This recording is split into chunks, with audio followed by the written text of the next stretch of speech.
Hello guys, welcome back. Today is Wednesday, May 20th, 2020, and we're going to continue talking about patterns in math.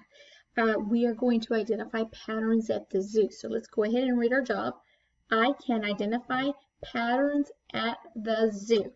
So if you follow the directions for Wednesday's math assignment, you should have already watched the patterns practice song. If you haven't, go ahead and stop here, go back into your Math Google assignment, and click on the link for the patterns practice song. Watch that, and then come back and do this. But if you have already, then we're going to go ahead and get started.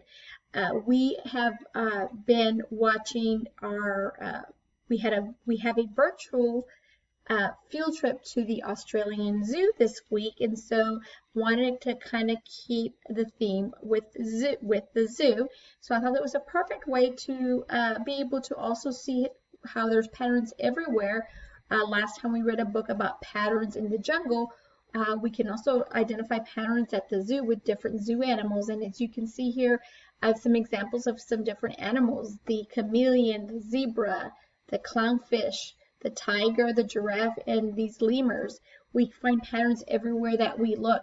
And so what you're going to do today is that when we are finished here, when I finish explaining what your assignment is before you move on to the activity that I'm going to explain, I want you to watch the next video that is also linked on the assignment, and it's finding patterns at the zoo. It's a PBS video that it's a short little video. I want you to watch that, and then you'll do your activity. So let's talk about what a pattern is. Remember, a pattern is something that's arranged following a certain rule. I'm just going to go ahead and let's look at the zebra here. So it's arranged in a certain way. What can you tell me about the patterns on this animal, on the zebra? In this particular case, it's color. It's by color, the pattern. So we see he has stripes, and it's black, white, black, white, black, white. It's a repeating pattern because it happens over and over again. Black and white, black and white. In the video that you watched before watching this lesson, the patterns practice song, you also saw that you can do patterns by shape. I could do heart, circle, circle, or heart, heart, circle, square, heart, heart, circle, square. So you can do patterns also by shape. You can do patterns by color. It could be black, red, white, black, red, white, black, red, white. So you can do it by shape. You can do it by color. Could you even do it by number?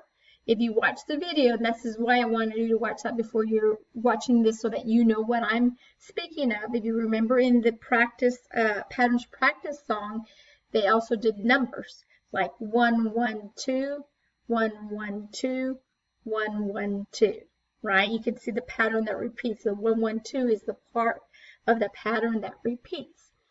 So when you finish here, when you close out this video here, I want you to go watch the PBS short video. It's called Finding Patterns at the Zoo. And then what your job is going to be is to open up your journal, name and date. You pick one animal at the zoo. It could be one of these here, okay? And draw a picture of that zoo animal. And then not only do I want you to draw a picture, I want you to tell me about the pattern, okay? You can tell me this pattern is by color. This pattern is by shape. And then tell me what the pattern is. For example, if I were to pick the zebra, okay, and I have my journal right here. Of course, I'm going to write my date first, right? 5/20/20. And I'm not going to draw him right now. I'll just kind of quickly do a picture, but I'll finish him a little bit. This is just a quick picture. So, and I do my zebra. So this is just a quick picture because I don't want to take too much of your time drawing the picture. So after I draw him, then down here, I want you to write in complete sentences, making sure to give me your best handwriting and capital letters and punctuation. I might say something about the zebra, and I say the pattern on a zebra is by color. Okay, so I just told you what the pattern is. It's by color. Now I need to tell you a little bit more. What about the color? I'm going to say the color pattern on the zebra is black, then white. Okay, so I just told you that. I described the pattern by color.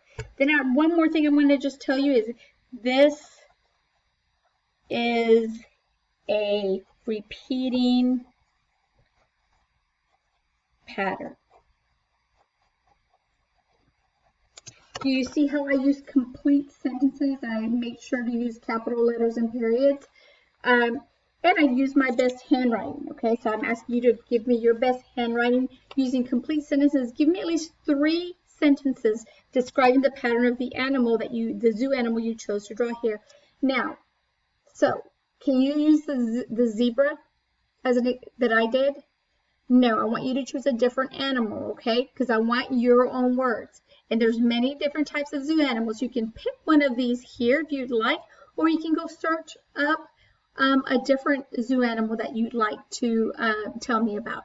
So this right here, guys, take a picture of it and attach it to the assignment. If you have any questions on the assignment, please feel free to reach out to me. Otherwise, what you should be doing now, though, when we stop here is what? Go watch the Finding Patterns at the Zoo PBS video. Then, because you might get an idea when you watch that as well, then complete this assignment, okay? All right, guys. See you later. Bye-bye.